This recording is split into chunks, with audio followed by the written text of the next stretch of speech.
Dans les maternelles d'Afrique, on parle enfants qui disent non avec nos spécialistes et témoins. Et c'est tout de suite. Aujourd'hui, en maternelle d'Afrique, nous irons à votre écoute pour échanger sur les enfants qui traversent la phase du non. Puis, nos enfants de la récré nous diront s'ils préfèrent la mer ou la piscine. Et enfin, nous terminerons avec la rubrique de femmes inspirantes Elles l'ont fait, où nous recevons Linda Caboret. Mais pour commencer, nous allons répondre à vos questions sur l'alimentation dans notre rubrique Miam Miam.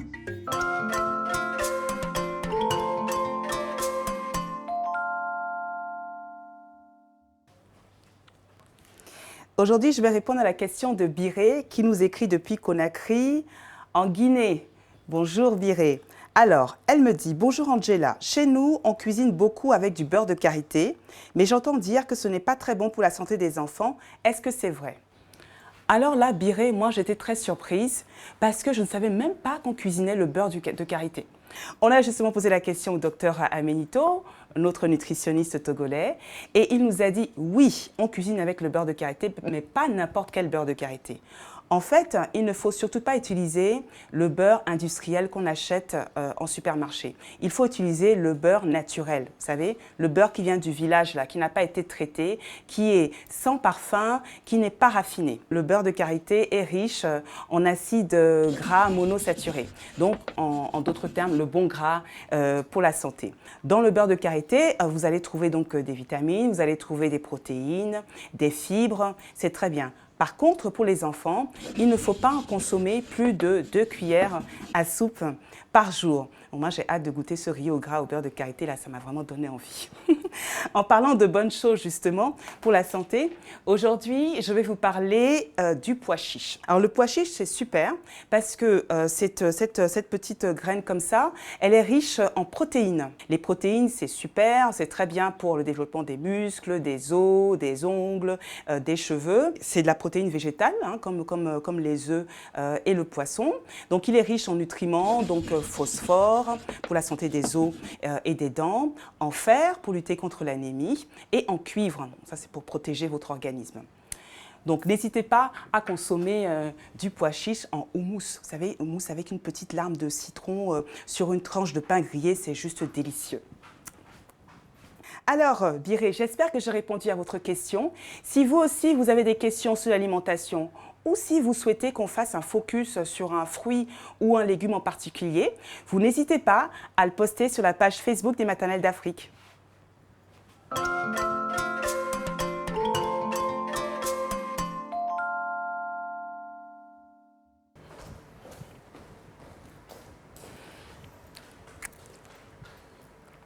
Vous savez quoi? Une fois, mon mari et moi, on va avec notre fille Eva, qui devait avoir, je pense, 16 mois, un truc comme ça, 16 ou 18 mois. Un truc comme ça, on l'emmène au parc, tranquillement. On se dit, voilà, un petit après-midi en famille. Et puis, elle va se mettre sur un cheval à bascule, là. Et puis, il y a un autre enfant qui vient. Et là, elle se met à hurler, là! Qu'est-ce qui lui arrive? Là! Puis je me dis, qu'est-ce qu'elle a? Elle est malade ou quoi? Non, non, non, non, non. Elle fait la sieste, on vient, elle se réveille, la première chose qu'elle dit, c'est non! Je dis, mais l'enfant est malade ou quoi? Qu'est-ce qu'elle a? Et donc, on commence à en parler aux autres, on va chercher sur Internet. Mon enfant dit toujours non, qu'est-ce qui se passe? Est-ce qu'elle est atteinte du non aigu, du non-nite aigu? Qu'est-ce qu'elle a? Mais en fait, non. Apparemment, c'est une phase que les enfants traversent. Et c'est de ça dont on va parler aujourd'hui. Nous avons 2 mamans qui ont traversé ou qui traversent cette phase. Je reçois donc Christelle. Bonjour Christelle, vous êtes la maman de Mathis Liam David, oui. Qui a quel âge? 2 ans et demi. Il a 2 ans et demi. Oui. Et Marvin Christ Emmanuel, oui. Qui a 1 an. Qui a 1 an. Ça, là, vous avez dû connaître les phases, là. Et je reçois également Fafa. Fafa, vous êtes la maman d'un petit garçon? Oui. Qui a quel âge? 4 ans. Il a 4 ans. Oui. D'accord. Donc, vous, la phase aussi, là... On est encore un peu dedans. Aïe, aïe, aïe, aïe, aïe, aïe. Bienvenue dans la Maison des Maternelles d'Afrique. Je reçois le docteur Bissouma qui est pédopsychiatre ici en Côte d'Ivoire à Abidjan et qui nous fait le plaisir de venir nous éclairer avec son expertise. Merci d'être là. Alors, je vais commencer avec vous, Christelle. Lequel de vos enfants a traversé ou traverse la phase du non? Celui qui traverse la phase du non en ce moment, c'est Mathis. C'est Mathis. Oui. Ça a commencé quand? À peu près 3 mois. D'accord. Il y a 3 mois ou ça a commencé à 3 mois? Non, il y a 3 mois. Je disais, mon Dieu, Non. l'enfant a 3 mois de parler déjà. Non, pas du tout.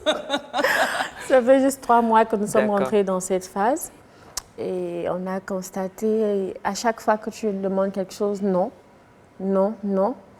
Attends, il y a quelque chose qui ne va pas. Mathis est rentré dans une série de non et tout, accompagné des petites bouts par-ci, par-là.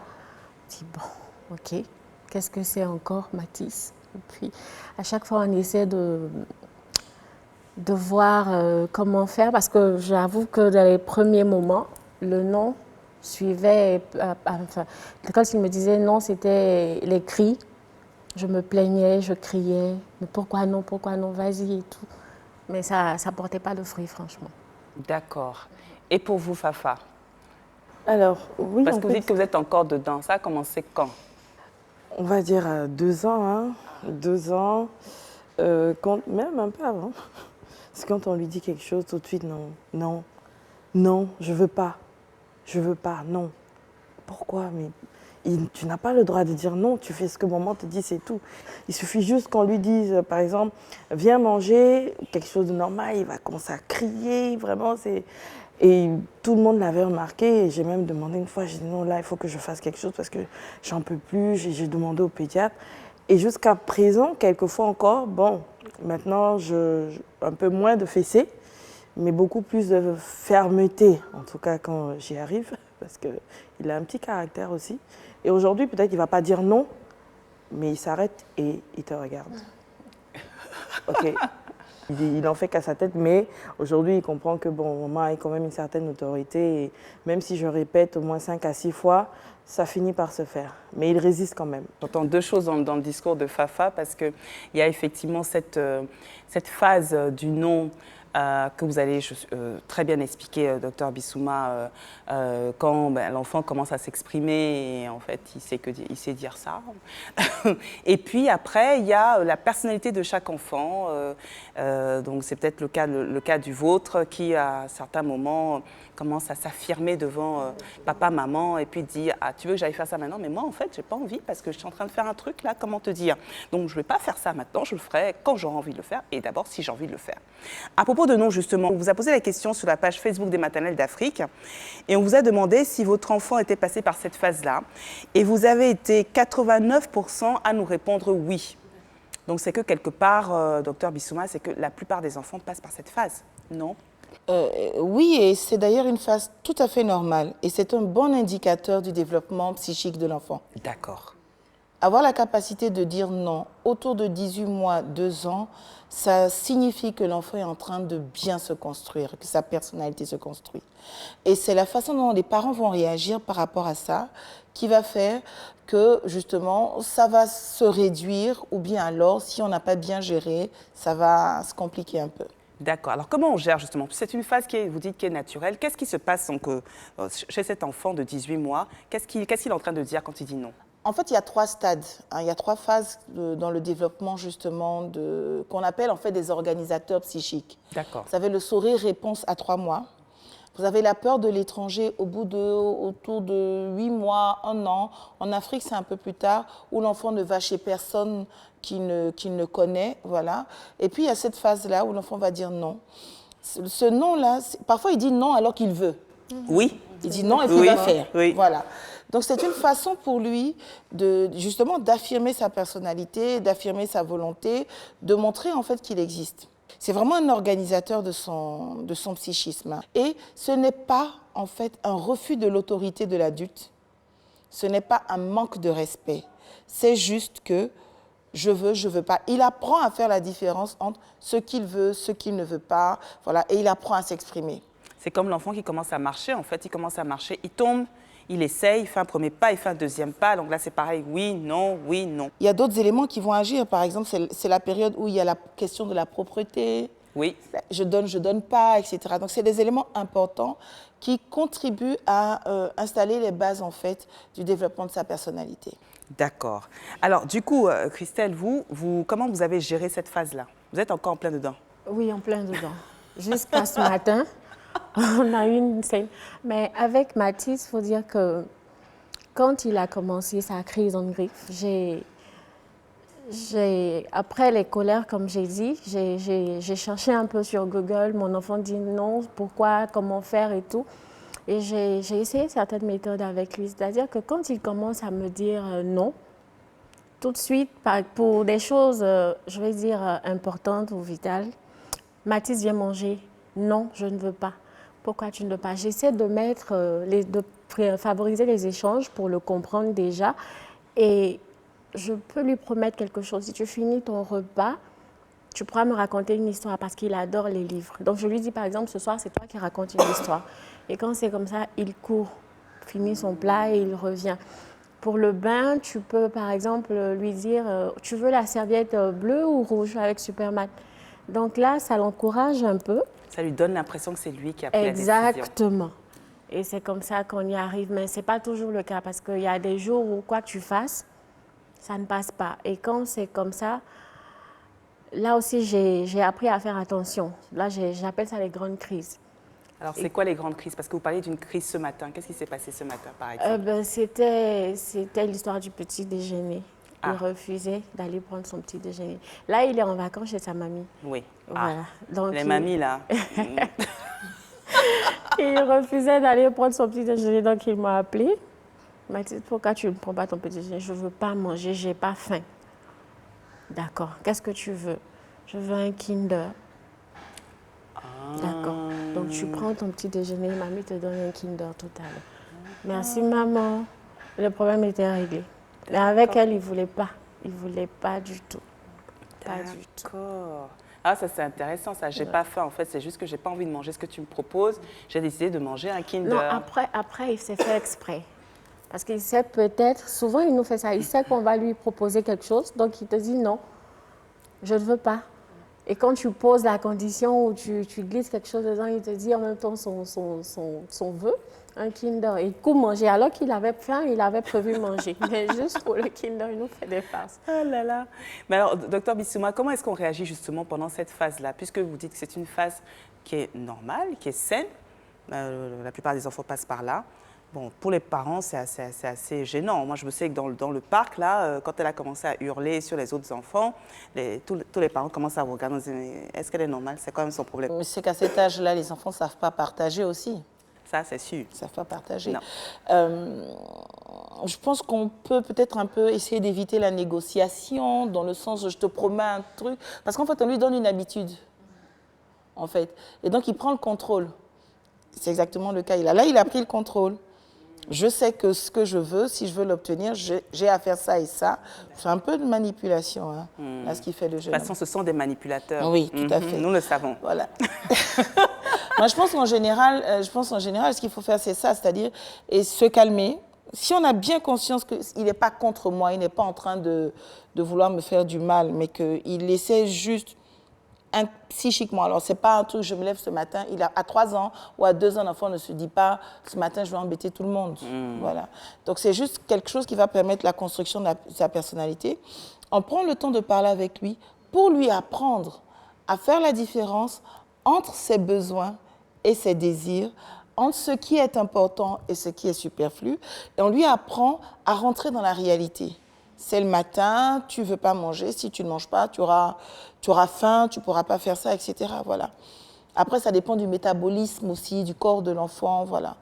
Donc, c'est vraiment, à cette période-là, il faut être assez doux, assez patient. Assez doux, assez patient. Et prendre beaucoup plus de temps pour parler avec l'enfant et l'écouter, exprimer. Parce que parfois, les enfants, ils n'ont même pas les mots pour dire exactement les choses. Et donc, le non, ça sort de façon systématique comme ça. Donc, il faut prendre du temps, éviter ce qu'on appelle un peu les passages à l'acte, donc éviter la fessée, éviter la brimade, etc. Éviter de lui dire de ne pas dire non. Parce que sinon, après, quand il sera adulte, il ne saura pas dire non. Donc, il y a des conséquences après à long terme. Mais alors, dites-moi, Fafal, vous avez démarré sur cette phase-là avec lui, et puis au fur et à mesure, sa personnalité a commencé à s'affirmer. Et le non est devenu le regard de... Ça, là... c'est pas bon. Et vous avez ressenti ça comme un comment dire, un refus de votre autorité, c'est ça? Je vais faire un mea culpa. J'ai pas fait à la manière de Christelle. Pourquoi vous dites un mea culpa? Vous avez fait votre manière à vous? Oui, parce que j'ai pas compris. Ouais. Peut-être que là, ce que le docteur vient de dire, c'est quelque chose Qui vous travaille, voilà, ça vous fait qui réfléchir. me travaille, Oui. qui me fait réfléchir, qui Oui. me dit que bon, je sens qu'il va falloir changer quelque chose parce que c'est vrai que quelque part, je dis, mais il veut me faire un affront, pourquoi il ne veut pas respecter, surtout qu'il a 4 Ça, ans. vous le faites parce que c'est votre éducation. C'est Voilà comme ça pourquoi. qu'on vous a élevé. Oui. Vous avez fait comme vous savez faire. Voilà. Voilà. Donc pourquoi est-ce qu'il ne veut pas? Parce qu'à 4 ans, tout de suite, quand maman te dit, Ariel, tu fais ça? Il faut obéir. Mais non, Ariel, tu fais ça. Des fois, il va dire, je veux pas. Des fois, il ne bouge pas. En tout cas, au niveau de la fessée, j'ai vraiment mis un peu plus de côté. C'est vraiment quand, là, vraiment, c'est une bêtise ou c'est un affront. Ou, voilà, il ne veut pas. Vous savez plus voilà, quoi faire. je veux dire, voilà. C'est ça. Là, mais sinon, des fois, j'essaie de parler. Il faut déjà que moi-même, j'essaie de me calmer.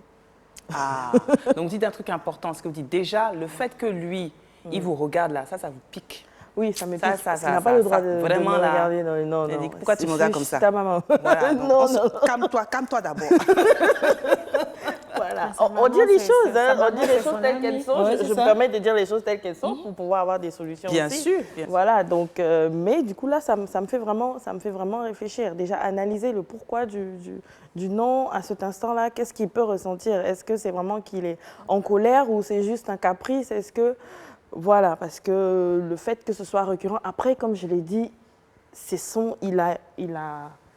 vois que c'est un enfant ou c'est une personne qui Oui. aura un caractère assez imposant. Ah oui. Parce qu'il ne le fait pas qu'avec moi, même avec ses grands-parents et même des fois son père. Il essaye. C'est un enfant qui essaye. En fait, il va jusqu'au bout.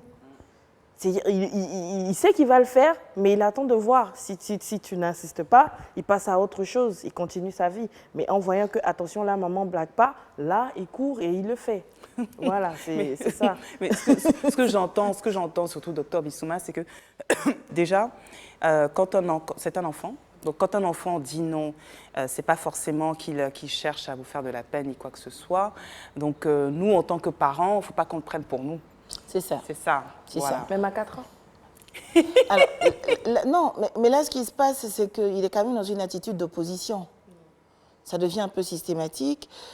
Sa personnalité et son caractère sont en train de se construire. Donc, il y a quand même quelque chose à corriger là maintenant, à revoir pour que ça ne reste pas. Il n'y a pas de raison qu'il ait 10 ans et qu'il soit comme ça. Et c'est à vous, justement, de revoir un peu vos conduites éducatives, comment vous réagissez, etc. Vous savez, les enfants, ils font exprès, ils ont le droit de faire exprès. Et ils cherchent nos limites. C'est à nous de savoir c'est quoi l'essentiel, c'est quoi qui est important, de maintenir la limite dans la bienveillance et dans la tolérance, en reconnaissant que c'est une personne, mais de maintenir la limite et de ne pas céder. Et ça, on y arrive quand on n'est pas en colère. Se calmer, c'est la chose la plus importante. Avoir une voix posée. Si on ne peut pas réagir maintenant, on va respirer un peu, puis on revient. Mais si l'enfant sent qu'il a pris le contrôle, Là, c'est fini. il va... Et c'est même pas qu'il est pervers ou malveillant. Hein. Il a juste appris, compris qu'il peut maîtriser la situation, il peut dominer. Donc c'est un équilibre des choses qu'il faut revoir. Alors moi, docteur, j'ai une question. À quel moment peut-on parler de caprice? Parce que j'ai lu quelque part qu'un enfant, avant les 2 ans, ce n'est pas des caprices. C'est une bonne question. Voilà. Donc, quelle est la limite à ce niveau? Pas du tout. Alors, j'aurais du mal à dire c'est quoi la limite, hein, mais il faut bien avoir conscience qu'il y a un certain nombre de choses que les enfants font qui sont vraiment du domaine du normal et qui disent que tout va bien, en fait. S'il a passé cette phase, par exemple, là, si on est à 4 ans, 5 ans, on est plus là d'être dans le caprice. Hein. Parce qu'à cet âge-là, il doit avoir compris la réalité, il doit avoir compris l'ordre des choses, il doit avoir compris qu'il est un enfant et que l'adulte a l'autorité. Et s'il n'entre pas dedans, c'est parce que peut-être qu'on a mal géré, qu'on n'a pas vu les choses, on a mal interprété, on n'a pas été dans la bonne position. Et donc, du coup, il va jouer avec. Et aussi, il faut que papa et maman s'accordent sur les règles éducatives. Ça, c'est la chose la plus dure. Voilà. Ça, là, L'enfant, là, il là. va voir que quand il veut pas, il y a un parent qui dit « Oh, laisse-le, il veut pas, il est petit, machin ». L'autre essaie d'être un peu plus ferme sur les règles. Ça va être un peu difficile. Déjà, merci mesdames pour vos témoignages. Ici, au Maternelle d'Afrique, on n'est pas là pour juger, on n'est pas là pour interpréter, on est là juste pour partager nos expériences. Il doit y avoir beaucoup de parents qui sont dans votre situation, d'autres parents qui sont dans votre situation. Moi-même, là, j'ai eu mes histoires, moi aussi, là, que vous voyez là, moi aussi. Donc, ce que je retiens de ce que nous a dit Dr Bissouma, c'est que déjà, il faut être calme. Il faut comprendre que notre enfant est en train de traverser une phase naturelle. Il faut accepter et donc, avec beaucoup de patience et de bienveillance, l'emmener vers sa construction et qui va faire que ça va devenir un adulte qui a la tête bien faite. C'est tout. Il dit non, c'est normal. Accueillez le non et puis gérez. C'est tout. Bon, il ne veut pas mettre la chemise blanche aujourd'hui. OK, bon, tu ne veux pas mettre la chemise blanche. Bon, d'accord, mets le t-shirt blanc. C'est tout. Voilà. Merci beaucoup. Merci Christelle. Merci Fafa d'être venue partager votre expérience dans les maternelles d'Afrique. Merci à vous, Dr Bissouma. J'espère vous revoir très bientôt. Je vais recevoir une femme exceptionnelle et inspirante. Mais avant cela, la récré.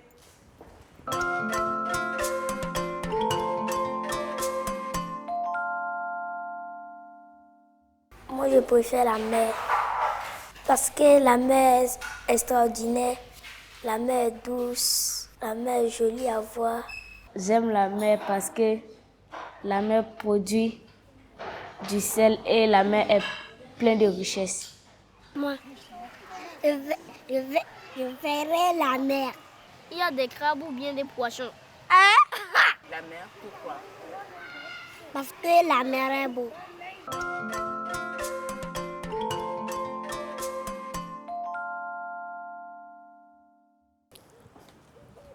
Bonjour Linda. Bonjour.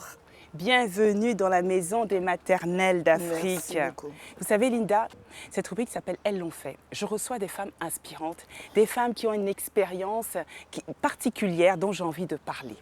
Et vous Linda, vous êtes ivoirienne? Oui.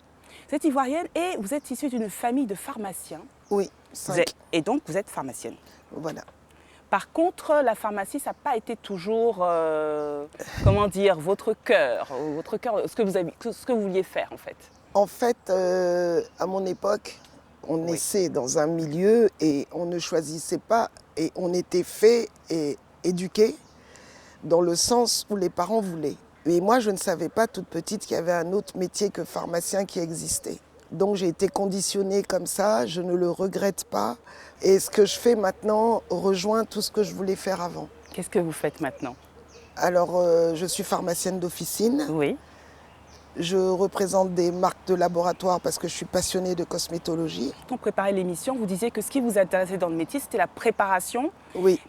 Donc la préparation laboratoire. Mais qu'aujourd'hui, avec les nouvelles ça ne se fait plus, c'est ça? Ça revient. D'accord. Ça revient puisqu'on retourne au bio, aux produits naturels. Donc ça revient, les petites recettes de grand-mère. Je fais beaucoup de préparation avec mon père Oui.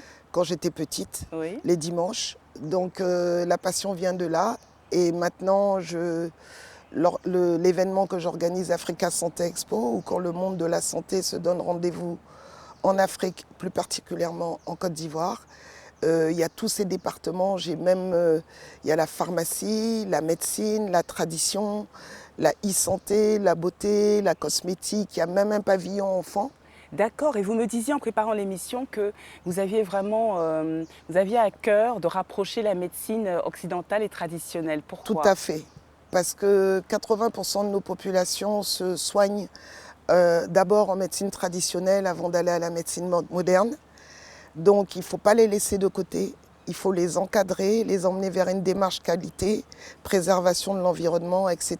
et les pousser à faire une transformation de qualité, à faire des posologies, des contre-indications. Vous êtes maman? Oui. Alors, vous avez combien d'enfants?